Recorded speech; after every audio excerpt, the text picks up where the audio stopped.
નમસ્કાર, હું તો બોલીશ રોનક પટેલ આપનું સ્વાગત કરું છું।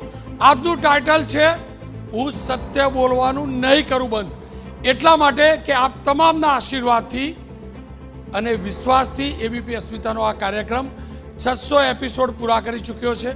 સોમથી રવિવાર સુધી સતત આપે 8 થી 9 આ કાર્યક્રમને નિહાળ્યો છે। આપે પણ ક્યારે 8 થી 9 ટેલિવિઝનની ચેનલ બંધ નથી કરી કે બદલી નથી, અને મેં પણ આપના આ વિશ્વાસ ઉપર આ વિશ્વાસને પુરવાર કરવાનો મેં અને એબીપી અસ્મિતાની ટીમે પૂરો પ્રયાસ કર્યો છે। એટલે આજના દિવસે એબીપી અસ્મિતાની ટીમ વતી હું સંકલ્પ લઉં છું કે હું સત્ય બોલવાનું ક્યારેય બંધ નહીં કરું, કારણ કે જીત સત્યની થતી હોય છે અને સત્ય ક્યારે છુપાતું નથી, સત્ય ક્યારે ડૂબતું નથી, દબાતું નથી। પણ એક દુઃખદ સત્ય એ પણ છે કે આજે વિધાનસભાની ચૂંટણીમાં આપણે મતદાન કરવામાં ઊંડા ઉતર્યા છીએ। બીજા તબક્કાનું મતદાન જે આંકડા મળ્યા છે એ પ્રકારે 60% કરતાં ઓછું મતદાન થયું છે। પહેલા તબક્કામાં પણ ઓછું મતદાન હતું, બીજા તબક્કામાં પણ મતદાનની ટકાવારી ઘટી છે। આ સત્ય છે, લોકશાહી માટે આ ઘાતક સત્ય છે, અને એટલે જ લાગ્યું કે ખુલીને બોલવું જોઈએ। સાથે જ આજે જે એક્ઝિટ પોલ આવ્યા છે, એબીપી અસ્મિતા સી વોટરનો જે એક્ઝિટ પોલ હતો તેની અંદર બીજેપીના 134 કમળ ખીલતા નજરે પડે છે। તો ઠીક આ જ પ્રકારે બાકીની એજન્સીઓ એટલું ચોક્કસથી માને છે કે આ ચૂંટણીના પરિણામો બીજેપીની ફેવરમાં હશે, બીજેપીની સરકાર ફરીથી બનશે, ફરી એકવાર ગુજરાતમાં ડબલ એન્જિનની સરકાર બનશે, એવા એક્ઝિટ પોલના તારણો છે। આજનો કાર્યક્રમ કોઈ મુદ્દાલક્ષી નથી। આજનો કાર્યક્રમ છેલ્લા 1 મહિનામાં એવી છુપાયેલી વાતોને સામે લાવવાનો છે જે ચૂંટણી પતી ગઈ છે, નેતાઓ પાસેથી માઇક ગયા છે, સામે મતદાતા નથી, સામે હવે ગુજરાતનો નાગરિક છે। અને હું જાણું છું કે ગુજરાતનો નેતા ગુજરાતના નાગરિક સામે ક્યારેય જૂઠું ન બોલી શકે, અસત્ય ન બોલી શકે, મજબૂરીવશ, કારણ કે એ પણ પોલિટિક્સની જવાબદાર એક મજબૂરી પણ છે। ચૂંટણીના સમયે કેટલાક અસત્યો નેતાઓ બોલ્યા હશે, આપણે પણ તાળી પણ પાડી હશે, પણ આજે આવતી 45 મિનિટમાં હું તમને વચન આપું છું, મારા ગુજરાતના નાગરિક એવા નેતા એક પણ અસત્ય નહીં બોલે। એની શરૂઆત આપણા રાજ્યના ગૃહ રાજ્યમંત્રી હર્ષભાઈ સંઘવીથી કરીશ। હર્ષભાઈ, સાચું કહેજો, પ્રમાણિકતાથી કહેજો। ભૂપેન્દ્રભાઈ, પહેલાં નરેન્દ્રભાઈ, અમિત શાહ, સી આર પાટીલ, ભૂપેન્દ્રભાઈ, પછી હર્ષ સંઘવી, રોજ કેમેરો હર્ષ સંઘવી ઉપર જતો, કોઈની કોઈ ચેનલનો હતો તો કેટલીક વાતો પોલિટિકલી અસત્ય પણ બોલવી પડતી હશે। કેટલો કઠિન સમય હતો, મેં તમારા વતી ગેરંટી આપી દીધેલી। દેખો, હું ગુજરાતનો નાગરિક છું અને હું ગુજરાતનો યુવાન દીકરો છું। અગર મારા ગુજરાતની ધરતીને કોઈ બદનામ કરવાની કોશિશ કરે, મારા ગુજરાતની ધરતી પર પોતાની રાજનીતિક રોટલા શેકવા માટે કોઈ ખોટા પ્રયત્ન કરે, અને એના માટે જો મારે કડકાઈથી બોલવું પડે, હવે એ બોલેલું કોઈકને સત્ય લાગે તો હોઈ શકે કે કોઈક એવા બી લોકો હશે કે જેને અસત્ય લાગે, તો એને હું કોઈ ક્લેરિફિકેશન નથી આપી શકતો। પરંતુ મારા રાજ્યની ધરતી માટે મારો ધર્મ શું કહે છે કે મારા રાજ્યની ધરતીને કોઈ બદનામ કરવાનો પ્રયત્ન કરે તો એને ખુલીને જવાબ આપવો જોઈએ, એ જ આપવાનો હંમેશા પ્રયત્ન કરતા હોય। બરાબર, હવે ખુલીને તમે વાત જ કરો છો, તો વધુ અસત્ય કોણ બોલતું હતું તમારી ઉપર ભાષામાં, આમ આદમી પાર્ટી કે કોંગ્રેસ? પ્રમાણિકતાથી કહેજો। પેલી ચિઠ્ઠીઓ સાચવેલી જ તમે? બિલકુલ સાચવેલી મેં। ચિઠ્ઠીઓમાં નંબર વાંચેલા છે? હવે તમે જ આજે નક્કી કરી લો ને, હું તો કહું છું રિઝલ્ટ તક બી રાહ જોવા જેવું નથી। પણ આ પ્રકારના જુઠ્ઠાનાઓ કોઈ બી રાજ્યની ચૂંટણીમાં ક્યારેય ના ચલાવવા જોઈએ। ચૂંટણી આવે, હાર જીત થાય, કોઈકને સમાજ ના એક્સેપ્ટ કરે, એનાથી એ નાનો થઈ ગયો, અમે મોટા થઈ ગયા એવું નથી કહેતા, પરંતુ આ પ્રકારના વ્યવહાર રાજ્યના યુવાનોને ખોટી દિશામાં નાખવાનો પ્રયત્ન કરવો, રાજ્યના નાગરિકોને ક્યાંક ને ક્યાંક બીજા રાજ્યના, એટલે કે પંજાબ અને દિલ્હીની વાત કરીએ તો ત્યાંના નાગરિકોની જે મહેનતની કમાણી છે એ તમે કોઈ બીજા રાજ્યની ચૂંટણીમાં પ્રોપોગન્ડો માટે જે ઉપયોગ કરો અને રિઝલ્ટ ના આવે, તો મારા રાજ્યના 2 યુવાન નાગરિક જે સામાજિક સેવામાં જોડાવા માટે લાગ્યા, ભલે પાર્ટી ખોટી સિલેક્ટ થઈ ગઈ અને એ લોકોને ખરાબ રીતે વ્યવહાર કરીને રાજીનામું આપવાનું આજથી જ કહી લે, આ તો બહુ ખોટો વિષય કહેવાય. કોને રાજીનામું આપવાનું કહ્યું? તમે તો ખૂબ વરિષ્ઠ પત્રકાર છો અને મારા કરતાં વધારે આખો દિવસ રાજનીતિ પર તમે ખબર ચલાવતા હો છો. મને તો એવું હતું કે તમારા ત્યાં બ્રેકિંગ થઈ ગયું હશે કે બેઉ નેતૃત્વને સુરતનું ચૂંટણી પૈતી જે વખતે ફર્સ્ટ ફેઝમાં ત્યારે જ રાત્રે જ કહી લેવામાં આવેલું. કારણ કે પંજાબ અને દિલ્હીથી કરોડો રૂપિયા મોકલ્યા એનો મતલબ એવું નથી કે રૂપિયાથી ચૂંટણી જીતી જવાય. કારણ કે આ તો ગુજરાત છે, આપણે ભાવુક લોકો છીએ પણ આપણે મૂર્ખ તો નથી ક્યાંય. આપણા રાજ્યનો નાગરિક મૂર્ખ ના જ હોઈ શકે. મનહરભાઈ, તમારી જોથી જાણવું હતું, જો તમે શિક્ષણ શાસ્ત્રી છો અને તમે આવી માલ પ્રેક્ટિસમાં માનતા પણ નથી, પણ એ હકીકત છે આ ચૂંટણીમાં રૂપિયાનો ખેલ પણ થયો, દારૂ પણ વેચાયો. ઉમેદવાર ભૂલી જાઓ, પાર્ટી ભૂલી જાઓ, એક નાગરિક તરીકે કેટલું દર્દ થતું હતું ચૂંટણીની અંદર રૂપિયા અને દારૂનું ચલણ જોવા મળે એટલે? ને પહેલાં હું સ્પષ્ટતા કરું કે હું લોકસભા પણ 2019ની લડ્યો અને 2022ની આ વિધાનસભા પણ લડ્યો. મને રાજનીતિની અંદર જ્યારથી મારી 22 વર્ષની સમજ છે ત્યારથી ટૂંકા રસ્તા રાજનીતિમાં ન હોઈ શકે અને ઓવરનાઇટથી કોઈ રાજનીતિમાં કોઈ નેતા કે જનહિતના નેતા બની ન શકાય. આ વાસ્તવિકતા છે. અને હું જે વિચારથી ચાલું છું એમાં મારો પક્ષમાં પણ એક પોતાનો એક મારો પક્ષ હોય છે અને મારા પક્ષમાં પણ મારો પોતાનો પક્ષ રાખતા પણ હું ક્યારેક ખચકાતો નથી. એટલે વાસ્તવિકતા એ છે કે કોઈ પણ ટૂંકા રસ્તા કરીને રાજનીતિ કરતા હોય, ચાહે શબ્દોની હોય કે ચાહે કિલોમીટર કાપવાના હોય, એ ટૂંકા રસ્તાને કોઈ રાજનીતિમાં, એમાંય ખાસ કરીને ભારતની અને ગુજરાતની જે ગાંધી સરદારની ભૂમિમાં ક્યારેય અવકાશ ન હોઈ શકે. જનકભાઈ જુઓ, અસત્ય તો કોઈ બોલતું નથી, સારી વાત એ છે, પણ સત્ય પણ ખુલીને બંને નથી બોલ્યા. તમારું આકલન શું રહ્યું? દારૂ, જો દારૂ વેચાય, હું ડંકાની ચોટ ઉપર કહું, વેચાયો દારૂ, રૂપિયા વેચાય, ચલણ વધ્યું કે ઘટ્યું? હું તો નવા દોરનો પત્રકાર, તમે વર્ષોથી ઇલેક્શન જોયું. રોનકભાઈ, હું 1975થી આ બધી ચૂંટણીઓ જોતો આવ્યો છું. દારૂ, જમણવાર, સાડીઓ, વાસણ, આ સતત દરેક ચૂંટણીમાં આ પરંપરા ચાલતી જ આવી છે. પણ આ વખતે તમને વધારે કેમ લાગ્યું કે બધાના ખિસ્સામાં મોબાઈલ છે? નાની અમથી મિટિંગ હોય ને તોય બધા એને રેકોર્ડિંગ શરૂ કરી દે છે, એને વાયરલ કરે છે. આ વાયરલ થવાને કારણે તો આ વખતે વધારે વેચવું. બાકી આ તો કેટલા વર્ષોથી પરંપરા ચાલુ જ છે. એના એ અનિવાર્ય અનિષ્ટ છે. એના વિના કોઈ ઉમેદવાર જીતી શકતા નથી. કારણ કે દરેકની આ પરંપરા એક ઊભી થઈ છે. એના વિના તો એ ઘરની બહાર નીકળતા જ નથી. તમે ના આપો તો, અને જ્યાં આપે ત્યાં જતા રહે છે ટોળું. આ ટોળાને સાચવવા માટે પણ આ બધું કરવું પડતું હોય છે. આ નરી વાસ્તવિકતા છે. હું તો મારું મંતવ્ય એવું છે કે ચૂંટણીમાં 15 દિવસ દારૂબંધી હટાવી દેવી જોઈએ. આ ખોટા દંભ કરવા ન પડે કોઈને, એટલા માટે પણ 15 દિવસ દારૂબંધી હટાવી દેવી જોઈએ. કે ખોટી તમે બધાને વેચવો છે, બધાને આ કરવું છે, તો પછી દારૂબંધીના આડમાં તમે આ બધું કરો અને છુપાવો, પછી જાહેર થાય એટલે બદનામ થાય. અને એનું આ જાહેર થયા પછી કોઈ પગલાં લેવાના નથી. મને ખબર છે કે તમે આટલું પકડાયું, વિડીયો વાયરલ થયા, પછી શું? પછી કંઈને ભૂલી જવાનું ચૂંટણી પતે એટલે. એટલે આ બધી દંભ છે બધો. અને આ ચૂંટણીને મુક્ત કરવી હોય ને તો આ પણ એક કરવાની જરૂર છે. મહારાજજી, તમારા હિસાબથી કયા દૂષણ જોવા મળે ચૂંટણીમાં? ઘણા બધા પ્રલોભનો ચાલ્યા છે. તેમાં દારૂ, ઘણી જગ્યાએ સત્તાની લોલુપતાનો પણ લાલચ અપાય કે તમને આગળ લઈ આવીશું, આમ કરીશું, આ મળશે, અને સાથે સાથે પૈસાનું વેચાણ કે વાસણનું. બરાબર છે, આ બહુ જ ખરાબ છે સમાજ માટે. આ દૂષણો અટકાવવા જોઈએ.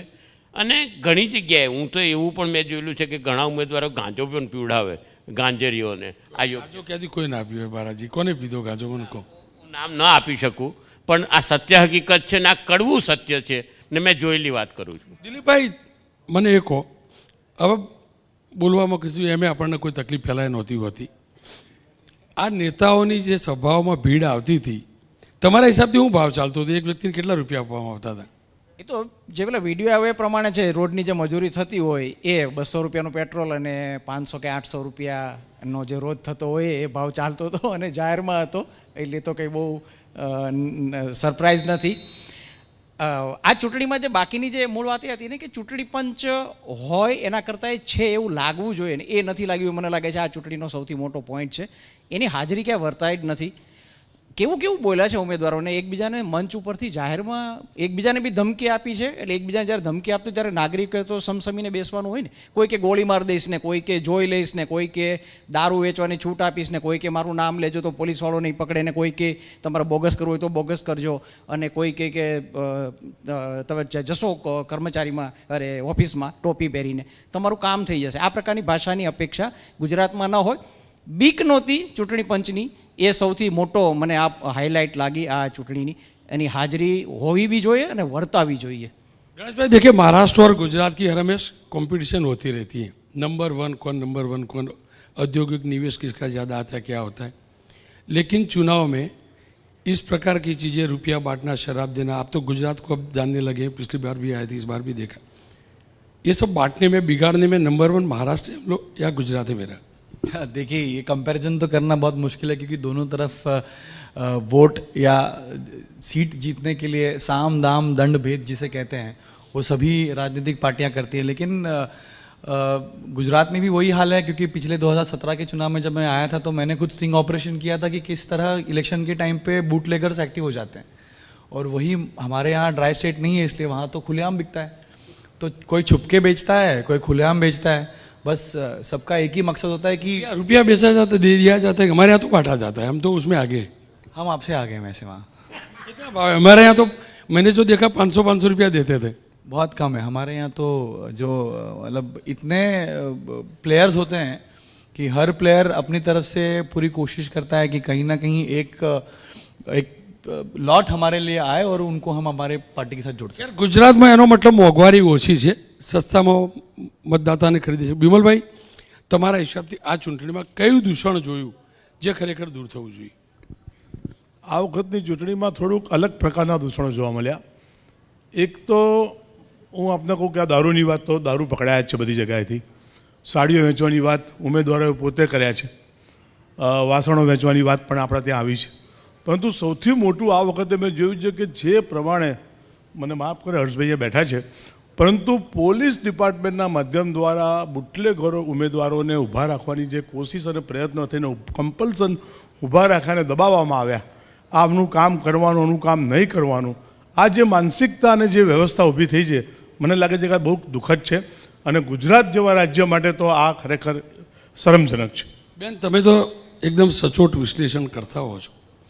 તમારા હિસાબથી આ બધા દૂષણ માટે જવાબદાર કોણ? પહેલાં તો રોનકભાઈ, તમારા 600મા એપિસોડ માટે તમને ખૂબ ખૂબ અભિનંદન. અને ગુજરાતની પ્રજાએ જે આજે વોટિંગ કર્યું બંને ચરણનું, એના માટે એમનો ધન્યવાદ, અભિનંદન. અને પોલીસના જવાનો ચૂંટણીમાં ડિપ્લોયડ અધિકારીઓએ જે કામગીરી કરી રાત દિવસની, એના માટે એમને પણ ધન્યવાદ. હવે જ્યારે આપણે વિશ્લેષણ કરવા બેઠા છીએ ત્યારે મને એવું લાગે છે કે ગુજરાતની જનતાને છે ને બહુ લોભ લાલચો નડતી નથી. છતાં જો દૂષણની વાત કરીએ તો ધમકીઓ આપવાનું જે દૂષણ છે, મતદાતાને ધમકાવવાનું, એ પણ જાહેર મંચ ઉપરથી, આનાથી મોટું દૂષણ કંઈ ના હોઈ શકે. આ લોકશાહીનું હનન છે. અને કેટલાય લોકોએ દેશભક્તિના નામે વોટિંગ કર્યું છે, કેટલાય લોકોને સભામાં ભીડ ઓછી પડતી હોય તો ક્યાંકથી લાવવા માટે, મેનેજ કરવા માટે અલગ અલગ સાધન સંપન્ન ઉપયોગ કરવો પડ્યો છે. એટલે આપણે જોયું છે કે આ બધું દર વખતે થતું હોય છે ને આ વખતે પણ થયું. હિમાંશુભાઈ, આ બધું મેનેજ કરવું, લાવવું, લઈ જવું, વેચવું, એમાં તમારી જૂની પાર્ટી આગળ રહી કે હમણાં નવા આવ્યા એમાં થોડોક અનુભવ થયો એ પાર્ટી આગળ રહી? રોનકભાઈ, તમે સાચી વાત બોલવાની જ્યારે કહો છો તો ગુજરાતની જનતાને પરચેઝેબલ નહીં કહી શકાય. ગુજરાતની જનતા કોઈનાથી પરચેઝ થાય એવી નથી. રૂપિયા વેચાય છે તો હકીકત છે. મારી જોડે વિડીયો છે. મને ઇલેક્શન કમિશનર ચેલેન્જ કરતી હોય તો કરે, નોટિસ આપે. મારી જોડે વિડીયો છે, બીજેપીના ઉમેદવારે રૂપિયા વેચ્યા છે. મારી જોડે વિડીયો છે, એના વ્યક્તિએ એમ કહ્યું છે કે કાલે આવજો, આ કરીશું, એમ કહ્યું છે, ટોપલામાં દારૂ વેચીશું. કોંગ્રેસવાળાનો વિડીયો નથી, એમને નહીં વેચ્યા એવું નથી કહેતો, એમને વેચ્યા છે. એટલે ખરીદાતા નથી, પણ ખરીદવાનો પ્રયાસ થાય છે, એ સત્ય છે, નગ્ન સત્ય છે. રોનકભાઈ, તમે તો જર્નાલિસ્ટ તરીકે સિનિયર માણસ છો, એટલે તમને આવી ઘણી બધી ક્લિપો આવે, એમાં કેટલી સાચી કેટલી ખોટી એ પછી કહું ને, ઇલેક્શન કમિશનરમાં નોટિસ આપું, જેલમાં જવા તૈયાર છું. ડિસાઇડ કરવામાં સમય જાય. પરંતુ ઇન જનરલ જોવા જાઓ તો અન્ય રાજ્યોની સરખામણીમાં ગુજરાતની ચૂંટણી ઘણી શાંતિમય રીતે, બહુ સારી રીતે અને કોઈ પણ કકળાટ વગર પતે છે, એ બહુ મહત્ત્વની વાત. ચોક્કસ છે હર્ષભાઈ, આ વખતે હિંસા નથી થઈ, આ હકીકત છે. પોલીસ ડિપાર્ટમેન્ટની શું ભૂમિકા રહી? ગુજરાતની ચૂંટણીની અગર વાત કરીએ આપણે, તો સર્વપ્રથમ ગુજરાતના નાગરિકોને આપણે વંદન કરવું પડે. સાહેબ, આપણે કેટલાય રાજ્યના ઇલેક્શનો જોયા છે અને આ રાજ્યની ધરતીને એટલે નમન કરવું પડે કે આ રાજ્યમાં આટલી મોટી ચૂંટણી પૂર્ણ થઈ ગઈ છે.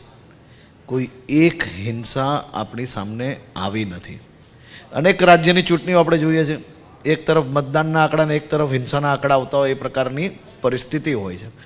પરંતુ ગુજરાતની કાનૂન વ્યવસ્થા, લો એન્ડ ઓર્ડરની જે વ્યવસ્થા છે એ અભિનંદનના પાત્ર છે. ગુજરાતની જનતા અભિનંદનને પાત્ર છે.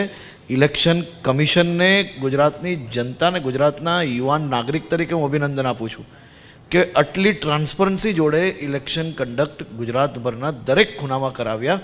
તે બદલ આખી ટીમને અભિનંદન આપું. એ હકીકત છે, હિંસા નથી થઈ, પરંતુ ગુજરાતની અસ્મિતાની હિંસા કરાઈ છે.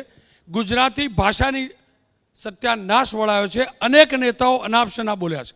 આપ શું માનો છો? શાબ્દિક હિંસા તો જબરજસ્ત થઈ. સાહેબ, એક તો આપે શરૂઆત કરી કે હું સત્ય બોલીશ, એ બદલ હું મીડિયાને અભિનંદન આપું છું, આપને અભિનંદન આપું છું ને એબીપીને અભિનંદન આપું છું ને 600મા એપિસોડને પણ અભિનંદન આપું છું. સાહેબ, કોઈ બી માણસ જ્યારે લડાઈના મેદાનમાં ઉતરે છે ત્યારે જીતવા માટે જ ઉતરતો હોય છે. આપને હું સ્પષ્ટ કહી દઉં, આજથી 5000 વર્ષ પહેલાં જ્યારે મહાભારતની લડાઈ થઈ, 40 લાખ યોદ્ધાઓ આમને સામને ઊભા હતા, 18 અક્ષોની સેના, એ વખતે કૃષ્ણે, હું ફરી કહું છું, કૃષ્ણ જે 14 ભુવનનો નાથ હતો એને દગાથી બધાને માર્યા હતા. તમારી જાણ ખાતે સૌ પ્રથમ ભીષ્મ પિતામહને શિખંડીનું નિમિત્ત બને અને ભીષ્મ પિતામહને મરાયા. અન્યાયને દૂર કરવા કરેલું, અન્યાયને દૂર કરવા કરેલું ને. આવું છું સાહેબ. પછી દ્રોણાચાર્યને પણ નરોવા કુંજરાવ કરી અને એ રીતે એમને કર્યા. પછી કર્ણની પણ એ રીતે એમને હત્યા કરાઈ અને પછી દુર્યોધનની પણ એ રીતે હત્યા કરાઈ અને જયદ્રથની પણ એ રીતે હત્યા કરાઈ. એટલે કોઈ પણ માણસ જ્યારે લડાઈના મેદાનમાં ઉતરે ને સાહેબ, જીતવા માટે છે. અને નથી કહેવાતું કે everything is fair in love and war. હું આપને કહું કે રિપ્રેઝેન્ટેટિવ એક્ટ જે છે, લોકપ્રતિનિધિ ધારો 1951ની 123ની જે સેક્શન છે એમાં 8 પ્રકારની કરપ્ટ પ્રેક્ટિસીસનું વર્ણન કર્યું છે.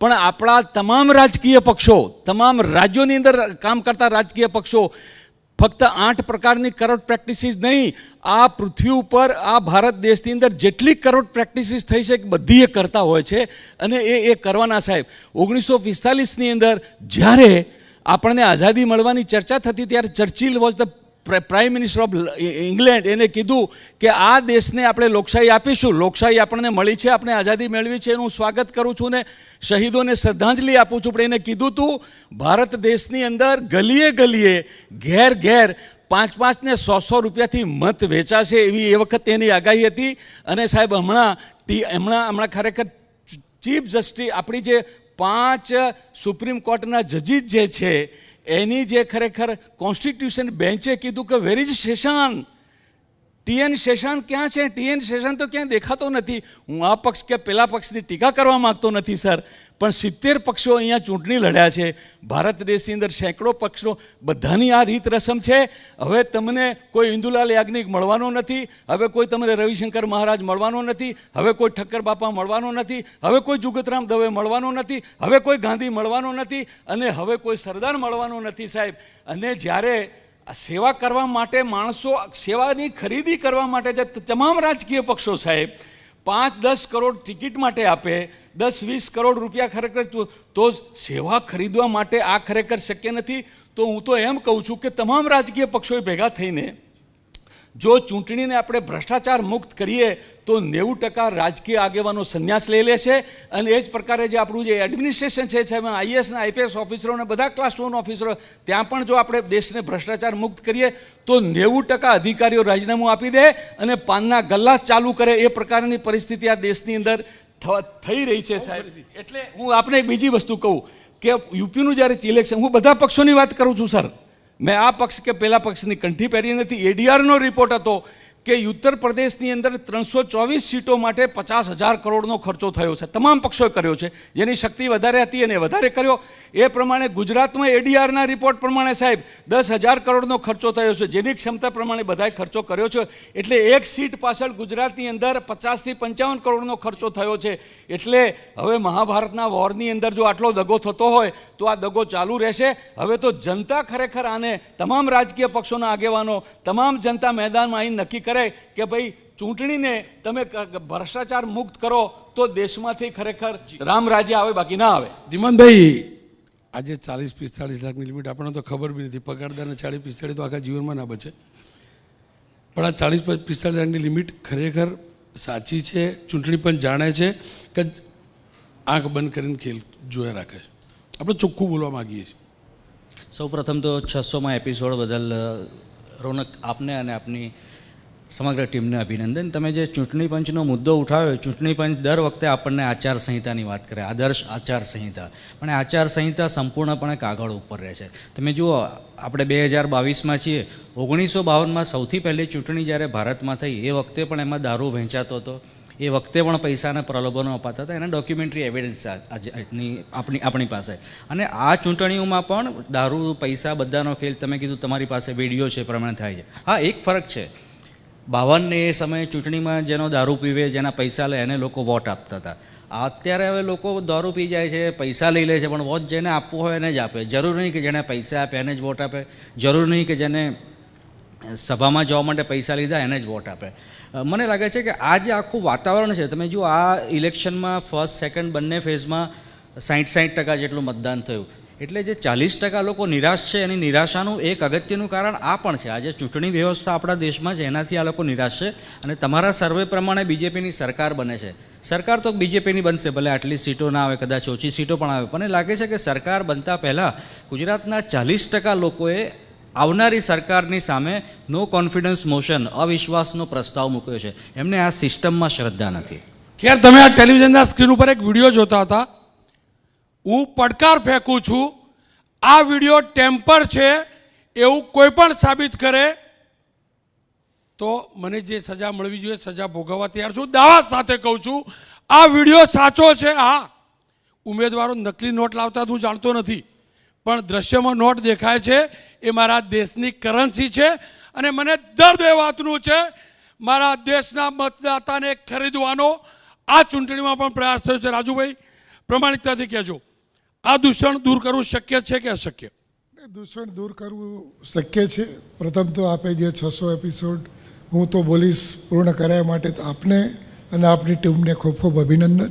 આપે જે વાત કરી દૂષણ દૂર કરવાની, સૌ પક્ષો ભેગા થઈને જો નક્કી કરે તો કોઈ પણ વસ્તુ અશક્ય નથી હોતી.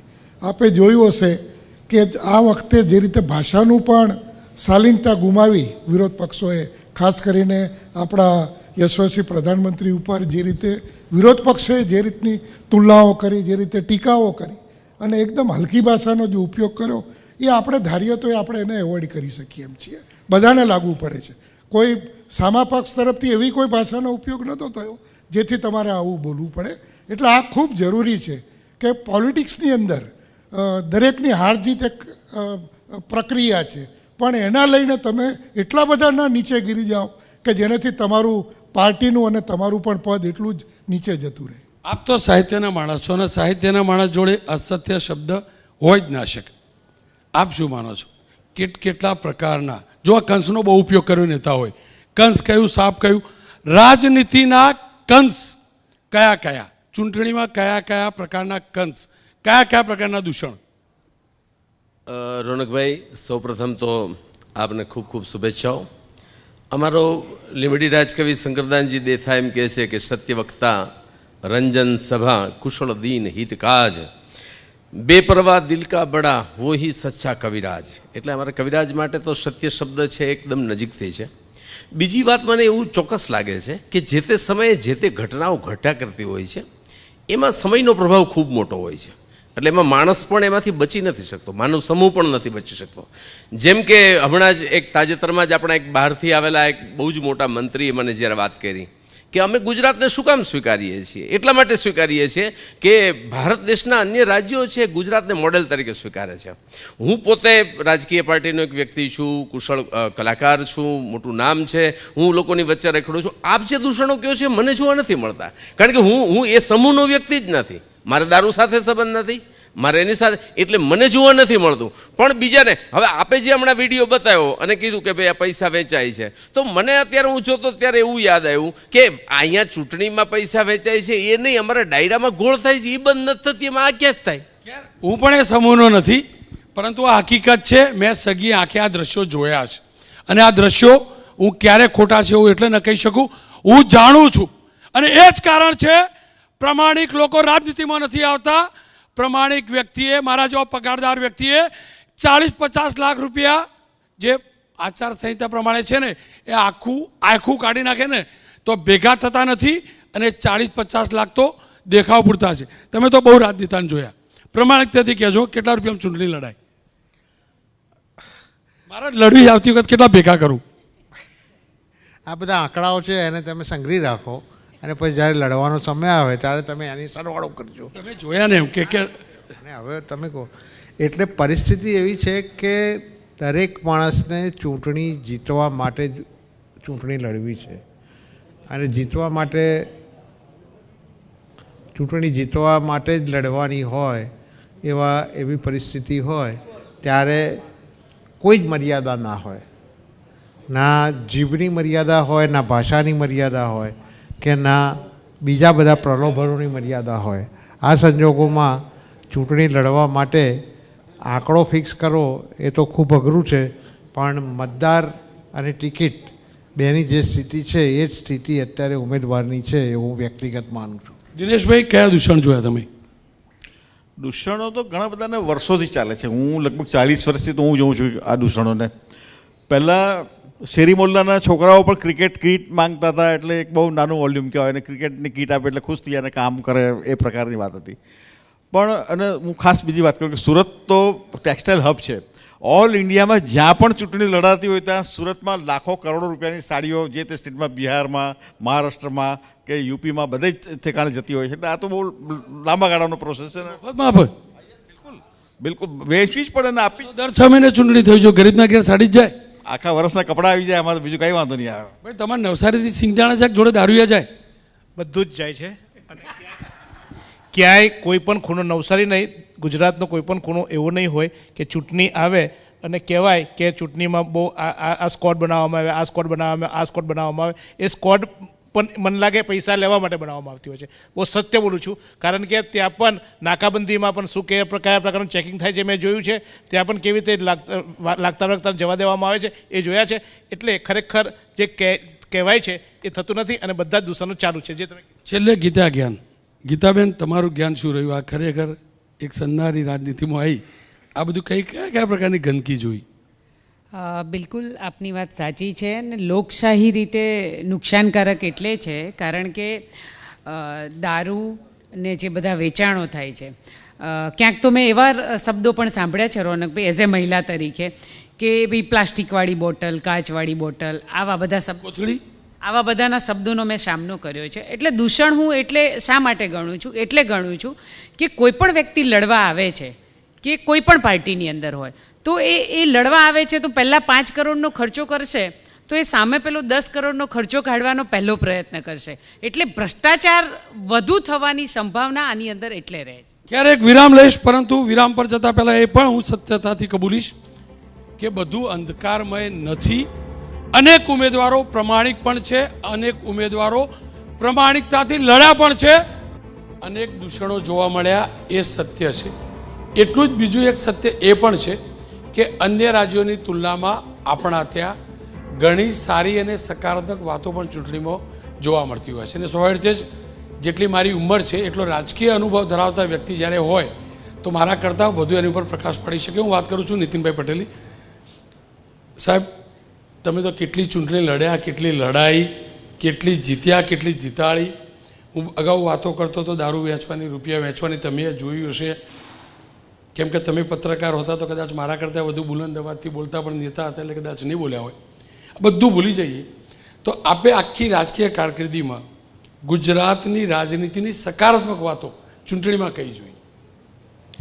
જો રોનકભાઈ, હંમેશા સકારાત્મકતા જ આગળ આવે છે.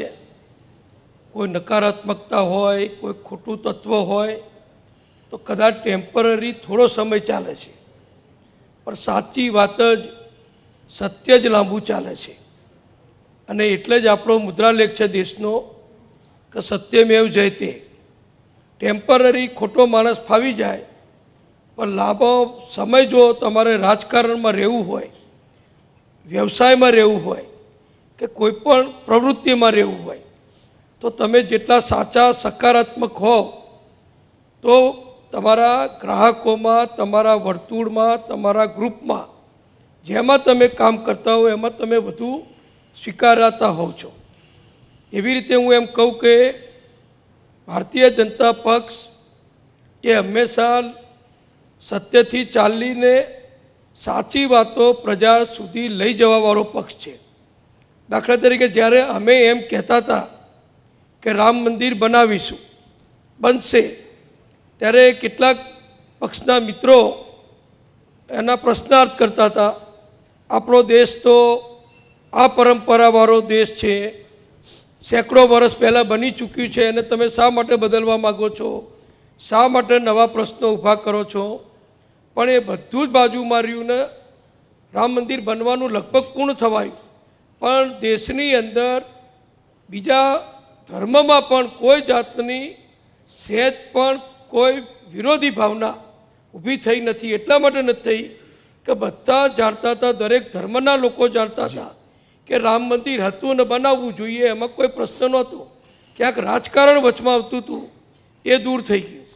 એવી રીતે કોઈ પણ પ્રવૃત્તિ સાચી કરવા જાઓ, સારી કરવા જાઓ તો કદાચ ટેમ્પરરી નુકસાન થતું હોય છે, પણ લાંબા ગાળાનો ફાયદો થતો હોય છે, એવું મારા 40 વર્ષના રાજકીય જીવનના આધારે હું કહું છું. નીતિનભાઈ, કેટલું મુશ્કેલ પડતું હોય જો સત્યના આગ્રહી વ્યક્તિ, હું એટલે પૂછું છું કે રાજનીતિમાં આવવાવાળા તમામ વ્યક્તિઓ એમાંથી કંઈક ના કંઈક શીખી શકે. પ્રમાણિકતાથી આગળ આવવું હોય, સત્ય બોલીને આગળ આવવું હોય, પણ પાર્ટીની લાઈન બીજી હોય, આપણે જાણતા હોય કે અસત્ય છે છતાંય ભાષણમાં બોલવું પડતું હોય.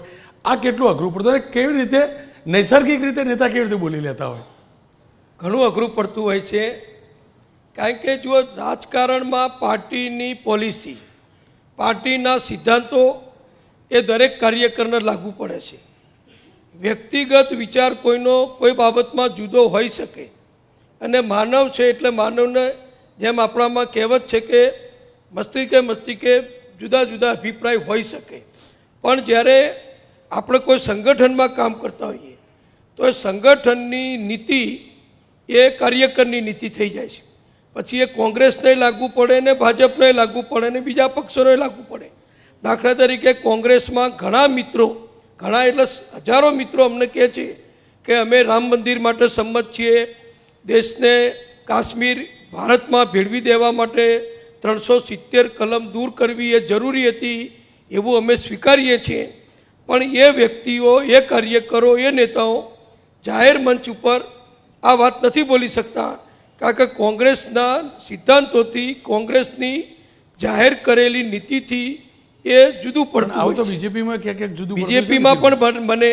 દાખલા તરીકે ખેડૂતોનો કોઈ પ્રશ્ન હોય તો અમારા જેવા ખેડૂતલક્ષી જે કાર્યકરો હોય, ગામડામાંથી આવતા હોય, અમે ખેડૂતને વધુ મળે, સારા ભાવ મળે, સારી સહાય મળે, વીજળી સસ્તી મળે, સમયસર મળે, પાણી સારું મળે, સમયસર મળે, પૂરતું મળે, આવું અમે પણ વિચારતા હોઈએ. પણ અમે અમારા પક્ષના ફોરમમાં, બાકી કે સરકારમાં અમે હોઈએ તો અમારે કેબિનેટમાં અમારી વાત રજૂ કરીએ, પક્ષમાં હોઈએ તો પક્ષના મોવડી મંડળના વાત રજૂ કરીએ, પણ જાહેરમાં પછી પક્ષના જે સિદ્ધાંત હોય, નીતિ હોય, એ પ્રમાણે જ અમે વાત કરતા હોઈએ કે ભાઈ અત્યારે ખેડૂતોના ભાવ મળે છે એ યોગ્ય છે, અને આ રીતે પાણી મળે છે એ પણ યોગ્ય છે, અને વીજળીના ભાવ વધ્યા છે પણ યુક્રેનના યુદ્ધના કારણે, કોલસાના ભાવ વધવાના કારણે, ક્રૂડના ભાવ વધવાના કારણે આ ભાવ વધ્યા છે. આવું બધું લોજિક એ દરેક વ્યક્તિ પોતાની બુદ્ધિશક્તિ પ્રમાણે આપી શકતા હોય. નીતિનભાઈ, એક બીજી વાત જાણવી હતી. જો આપણે ગુજરાતીઓ બહુ શાંત પ્રકૃતિના વ્યક્તિ, હિંસક શબ્દ આપણને આવડે જ નહીં, કોઈ દિલ્હીથી આવે ત્યાંથી સાંભળીને આવે તો ખબર નથી, છતાં આપણા નેતાઓ પણ એકદમ આક્રમક, જેમ તેમ મન ફાવ્યા શબ્દો આ શીખીને લાવતા હશે, સ્ક્રિપ્ટ તૈયાર કરે, અનાયાસે મંચ ઉપર પેલી તાળી પડતી હોય એટલે નીકળી જાય. હું માનું છું અનાયાસે નીકળી જાય. ઘણા લોકો વધુ લોકોને જોવે સાંભળવામાં મંચ ઉપરથી, એટલે એમનું પછી જુદી રીતે ચાલવાનું થઈ જાય. અને માપનું ઓડિયન્સ હોય, બુદ્ધિશાળી ઓડિયન્સ હોય તો કદાચ વિચારો જુદી રીતે વ્યક્ત કરે. એટલે ઓડિયન્સ ઉપર આધાર આ ભાષણોનો રહેતો હોય છે. નીતિનભાઈ, હમણાં હું ધીમનભાઈ જોડે વાત કરું, બધા પત્રકાર મિત્રો જોડે વાત કરતો હતો કે કોઈ પત્રકાર નેતા બની શકે કે ના બની શકે, તો 2-3 મિત્રોએ એવું કહ્યું કે એક મર્યાદા હોય ફંડની, બજેટની, તો આ અઘરું પડતું હોય. મારે એટલું જ જાણવું હતું, ખરેખર ચૂંટણી પ્રમાણિકતાથી લોકો લડે છે? હું ઓવરઓલ વાત કરી રહ્યો છું. જો પત્રકાર એકલા નહીં, કોઈપણ વ્યવસાય સાથે સંકળાયેલા વ્યક્તિઓ જો જાહેર જીવનમાં આવવા ઈચ્છતા હોય, પ્રજાની સેવા કરવા માગતા હોય, પોતાના વિસ્તાર માટે કામ કરવા માગતા હોય, તો એ દરેક જાહેર જીવનમાં આવી શકે છે અને પોતાના સિદ્ધાંત પ્રમાણે, પોતાની માન્યતા પ્રમાણે રાજકીય પક્ષમાં જોડાઈ શકતા હોય છે. એટલે ફક્ત પત્રકારો નહીં, આપણે જોઈએ છે કે રાજ્યસભાથી માંડીને લોકસભામાં પણ અને ઘણી વિધાનસભાઓમાં પણ ખ્યાતનામ પત્રકારો એ અત્યાર સુધી આપણા રાજકારણને, દેશના જાહેર જીવનને પ્રાપ્ત થયેલા છે. એટલે પત્રકારો, લેખકો, કવિઓ કે શિક્ષકો બધા જ જાહેર જીવનમાં આવી શકે. જાહેર જીવન એ કોઈ અમુક વ્યક્તિઓ પૂરતું કે અમુક વ્યવસાયવાળા પૂરતું અથવા ખાલી નવરા હોય એવા લોકો માટેનો એ કામ નથી. દરેકને આ રાજકારણમાં આવવાનો અધિકાર છે. અને હું પોતે વ્યક્તિગત એવું માનું છું, જે હું આવ્યો ત્યારે તમારી જે વાત સાંભળતો હતો કે જાહેર જીવનને શુદ્ધ બનાવવું હોય, વધુ સારી સેવા કરવી હોય, લોકોને વધુ મદદરૂપ થવું હોય અને ખોટા તત્વોને જો રાજકારણથી દૂર રાખવા હોય તો સારા લોકોએ રાજકારણમાં આવવું જોઈએ. સારા લોકો આવે તો સ્વાભાવિક શૂન્ય અવકાશ ઓછો થાય અને નબળા લોકોને જગ્યા ઓછી મળે. સારા લોકો નથી આવતા એટલે નબળા લોકોને કદાચ જગ્યા મળતી હશે એવું હું માનું છું. પણ સારા લોકો, આપ તો નાણામંત્રી રહી ચૂક્યા છો મારા રાજના, સારા લોકોએ કેટલા નાણાં લઈને આવે તો આ ચૂંટણીમાં લડી શકે? નહીં, નાણાંનો કોઈ પ્રશ્ન નથી હોતો. નાણાં તો જો સારો કાર્યકર હોય, હું મારા અનુભવથી પણ કહું કે બધાના અનુભવથી કહું કે પોતપોતાના વિસ્તારના સુખી લોકો, કાર્યકરો, સગાવાલા, મિત્રો એ પોતપોતાની શક્તિ પ્રમાણે ચૂંટણીમાં ઉમેદવારને મદદ કરતા હોય છે. કોઈ વાહન આપે, કોઈ ઓફિસ આપે, કોઈ ફંડ આપે, કોઈ કાર્ય કરીને સક્રિયતાથી કામ કરે, એમ બધા મદદ કરી શકતા હોય છે. એટલા પૈસા લઈને જો ચૂંટણી લડાતી હોત ને જીતાતી હોત તો મધ્યમ વર્ગ, ગરીબ વર્ગ, ખેડૂત વર્ગના, આદિવાસી સમાજના, પછાત સમાજના વ્યક્તિઓ નેતા બન્યા જ ના હોત. પણ સારા લોકો મદદ કરનારા મારા અનુભવથી મળી રહે છે. એટલે પક્ષને પણ બહુ કંઈ મોટો ખર્ચો ઉપાડવો પડતો હોય એવું માનતો નથી. એક છેલ્લો સવાલ, મેં રાખતો તો નામ રાખી લીધું કે હું સત્ય બોલવાનું બંધ નહીં કરું. તમને લાગે છે કે મારા માટે શક્ય છે? નહીં, તમે તો જુઓ, પત્રકાર છે એ લોકશાહીનો એક પાયો છે. પત્રકાર, મારે તો બહુ વર્ષોથી, 20 વર્ષથી સરકારમાં પ્રવક્તા તરીકે, પક્ષમાં અગ્રણી તરીકે બધા જોડે હળવા મળવાનું થાય. પત્રકારો, હું સાચું કહું તો અમારી આંખ છે. અમે ગાંધીનગર ઓફિસમાં બેઠા હોય ને ક્યાં ગુજરાતમાં કયા ખૂણે શું બને છે અમને બધી ખબર ના હોય, પણ તમારા જ ચેનલ મારફતે અથવા તો દૈનિક પત્ર મારફતે અમે જાણીએ કે આ વિસ્તારમાં આવો પ્રશ્ન છે, આવી સમસ્યા છે અથવા તો આ રીતના લોકોની જરૂરિયાત છે. તો આ બધું અમને જો સોર્સ હોય મારી દૃષ્ટિએ તો મોટામાં મોટો સોર્સ એ પત્રકારો છે. એટલે પત્રકાર તો ખૂબ જરૂરી છે. નીતિનભાઈ, આપ અમારી સાથે જોડે આપ તો ખૂબ. મારે એક છેલ્લી વિનંતી આપને કરવી છે. હું આપણા સ્ક્રીન ઉપર હેડિંગ જોઈ રહ્યો છું, કોણ બનશે મુખ્યમંત્રી. તો હવે એ હેડિંગ રાખવાની જરૂર નથી, બદલવું જોઈએ. હવે તો ભારતીય જનતા પક્ષની સરકાર બનવાની છે અને વડાપ્રધાન નરેન્દ્રભાઈ મોદીએ અગાઉથી જ જાહેર કર્યું છે કે ભૂપેન્દ્રભાઈ પટેલ મુખ્યમંત્રી બનવાના છે. એટલે હવે ભૂપેન્દ્રભાઈ જ મુખ્યમંત્રી બનશે એવું ટાઇટલ તમે કરશો તો હું માનું છું કે વધુ એ લોકભોગ્ય ગણાશે. ના, હું તો લોકશાહીમાં માનું છું ને લોકશાહીની પ્રણાલી એ છે કે જીતેલા ધારાસભ્યો નક્કી કરશે. છેલ્લે અંતમાં કોમેન્ટ લઈ લઉં, સત્ય બોલવું કેટલું અઘરું? બોલવું સત્ય છે એ બોલવું એટલું બધું અઘરું છે, કારણ કે સત્ય છે એનો આગ્રહ રાખીને સત્યાગ્રહના માર્ગે ચાલવું એવું જ્યારે બોલવાનું થતું હોય છે ત્યારે ઘણું અઘરું હોય છે. પણ છતાંય હું એટલું ચોક્કસ કહીશ કે સત્ય બોલવું એટલું બધું અઘરું નથી હોતું. જે સદાચારમાં જીવે છે, જે પોતાના માર્ગ પર ચાલે છે, સત્યને અનુસરી શકે છે. ચૂંટણીની સકારાત્મક એક વાત, સકારાત્મક એક જ છે કે જે રીતે પ્રધાનમંત્રી માનનીય અમિતભાઈ, માનનીય CR પાટીલ સાહેબ, ભૂપેન્દ્ર સાહેબ બધાએ જે રીતે પોઝિટિવલી આટલી બધી ટીકા ટિપ્પણ વિરોધ પક્ષ દ્વારા ખોટી વાતો કરી, ખોટી સરખામણી કરી અને એટલી નીચ કક્ષાની વાત કરી, તેમ છતાં પણ ભારતીય જનતા પાર્ટીએ પોતાની પોઝિટિવનેસ છોડી નથી, એ મુખ્ય બાબત છે. પરજારા સાહેબ, તમારા હિસાબથી પોઝિટિવ સકારાત્મક વાત શું જોવા મળે? સાહેબ, પોઝિટિવ તો એ છે કે આટલો મોટો લોકશાહીનો પર્વ થયો પણ એમાં હિંસાનું કોઈ તત્વ થયું નથી સાહેબ. યુપી બિહારની અંદર જ્યારે બીજી જગ્યાએ જે થાય છે ત્યારે જે મારામારી થાય છે એ તત્વ અહીં થયું નથી. બાકી ચૂંટણીની અંદર ભ્રષ્ટાચાર છે ને એ તો દીવા જેવો અને સૂર્ય જેવો બહુ ક્લિયર હોય છે. જનકભાઈ, એક સકારાત્મક વાત મારી દ્રષ્ટિએ આ ચૂંટણીની એક જ છે કે હાશ, આ ચૂંટણી પૂરી થઈ. આ ચૂંટણીમાં ક્યાંય હિંસા ના થઈ એ મોટામાં મોટું છે. મર્ડર કોઈ થયા નહીં અને બહુ શાંતિપૂર્વક આ પર્વ ઉજવાઈ ગયું એવું મારું વ્યક્તિગત. એટલે ઘણા બધા પ્રશ્નો હતા, એ પ્રશ્નો હોવા છતાં પણ 65-70% મતદાન થયું એ બહુ મોટી વાત થઈ. ગીતાબેન, તમારા હિસાબથી એક સકારાત્મક વાત? સકારાત્મક વાત કરતાં હું કહીશ કે ક્યાંક અપહરણો થયા, ક્યાંક મારામારી થઈ, ક્યાંક ગાડીઓ તૂટી, ક્યાંક લોકશાહીનું હનન થયું, પણ સારું છે કે ઇલેક્શન સારી રીતે પૂર્ણ થયું. તમારા હિસાબથી? ગુજરાતની પરંપરા છે અને શાંતિપૂર્ણ મતદાન તે થયું, એ જ સકારાત્મક વાત છે. દિલીપભાઈ? થોડું મતદાન ઓછું થયું એટલે થોડીક નિરાશા થઈ, લોકોએ વધારે કર્યું તો સારું હતું, પણ એક સકારાત્મક એ રહી કે રાજકીય પક્ષોએ લોકોને ભ્રમિત કરવાની કોશિશ કરી, પણ મારો ગુજરાતી ભ્રમિત નથી થયો અને અકળ મૌન રાખીને એમણે જે કરવાનું એ કર્યું છે, એ મને પોઝિટિવ વાત લાગી. વિમલભાઈ, આપના હિસાબથી આખી ચૂંટણીનું કન્ક્લુઝન શું હોઈ શકે? સૌથી સારી વાત એ થઈ કે ગુજરાતના મુદ્દાઓથી અલગ ના થઈ, અલગ અલગ મુદ્દાઓ માટેના અનેક પ્રયત્નો થયા, પરંતુ એ જ બેકારી, એ જ મોંઘવારી, એ જ પેપર ફૂટવાની વાત હોય કે ગુજરાતમાં મોરબીના બ્રિજની વાત, આ બધી વાતને ધ્યાનમાં રાખીને બધા લોકોએ જે મતદાન થયું અને નિરાશા એ હતી કે આ બધા પછી લોકોએ મતદાન 40% ઓછું કર્યું. એ આપણા બધા માટે દુઃખદ બાબત છે, કારણ કે 40% લોકો જ્યારે આ ચૂંટણીમાં મતદાન નહીં કરવું એવું મન બનાવે, મને લાગે છે કે બધા જ રાજકીય પક્ષો અને રાજકીય માણસોએ આ સંદર્ભમાં વિચાર કરવો જોઈએ કે આ આવું થવાનું કારણ શું છે, કે આપણે તો જવાબદાર નથી ને. એ દિશામાં વિચાર કરીને નેક્સ્ટ ચૂંટણી વખતે આ વિચાર કરવો જોઈએ એવું ચોક્કસ કહું. સાથે સાથે થોડીક જેમ હમણાં જ મને હું નીકળતો હતો અને 5 વાગે જ ત્યાં વટવાની અંદર અમારા ઉમેદવારના ભાઈને માથામાં ટાંકા આવ્યા અને માર્યો ત્યાં આગળ. આવા અનેક ગઈકાલ રાત્રે 1:30 વાગે અમારા પ્રમુખશ્રીએ ત્યાં ચૂંટણી કમિશનર પાસે જવું પડ્યું ઉમેદવારને. આજે જ પ્રમાણે બળદેવજીનું જે પ્રમાણેનું થયું, મને લાગે છે આવી બધી ઘટનાઓ જે ઘટી છે એ સ્વાભાવિક રીતે દુઃખદ છે.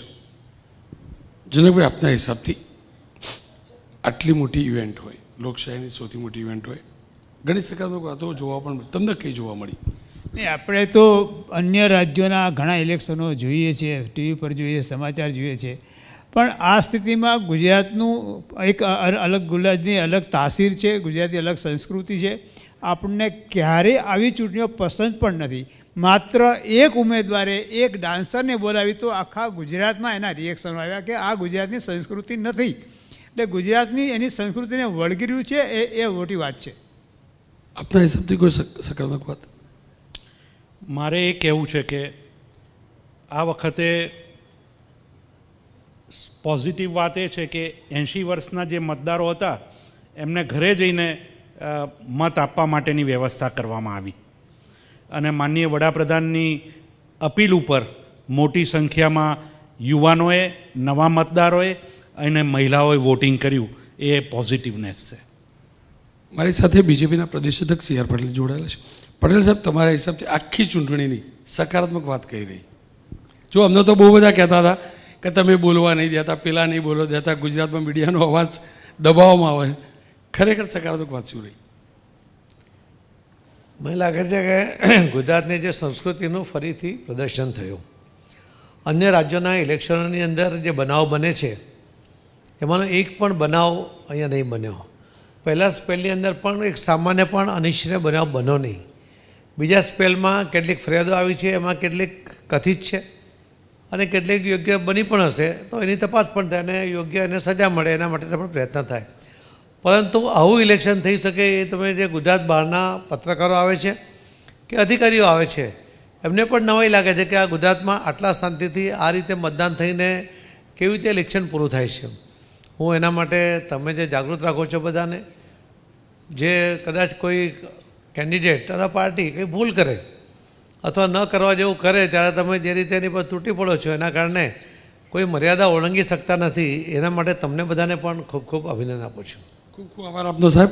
ખેર 100 વાતની એક વાત, આ ચૂંટણી પહેલાં પણ અનેક લોકો સવાલ મીડિયા ઉપર ઉઠાવતા હતા, પણ હકીકત એ છે તમામ માધ્યમોએ, પ્રિન્ટ હોય કે ટેલિવિઝન, કમસે કમ આપણા રાજ્યમાં કોઈ પણ પ્રકારના દબાણ વગર લખ્યું પણ છે, છપાયું પણ છે, રેકોર્ડિંગ પણ કર્યું છે અને ટેલિવિઝન પર પણ દેખાડ્યું છે. અને હું એટલે જ કહું છું, હું એકલો નહીં, મારો ગુજરાતનો તમામ પત્રકાર સત્ય હરમેશ બોલતો હતો અને બોલતો રહેશે. એટલે જ આ કાર્યક્રમનું નામ છે હું તો બોલીશ, એટલે કે મારું ગુજરાત હરમેશ સત્ય બોલશે.